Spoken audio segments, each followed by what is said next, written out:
Pandangan saya kan bang, baik abang beli food truck ataupun buka tepi jalan. Sebab tempat kedai makan ni macam kena sumpah pun ada, sunyi sepi.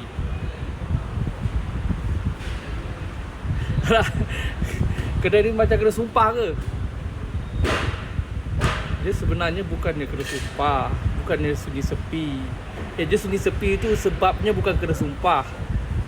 Sebab dia sunyi sepi sebabnya tempat ini, kamera selera BBST ni tak dimanfaatkan betul-betul. Itu je, tak digunakan function yang sebetul-betulnya. Sebab tempat ni cantik, tempat ni besar, tempat tu trafik tinggi, tapi tak ada apa-apa inisiatif untuk menghidupkan tempat ni. Jadi sebab tu tempat tu sepi, bukannya kena sumpah kan. Faham tak? Contoh kan, macam tempat ni kan, korang pernah tengok kan tempat ni, tepi jalan, parking besar, table banyak dekat 1000. Lepas tu ada apa ni, lobby ni dia ada platform pentas yang besar.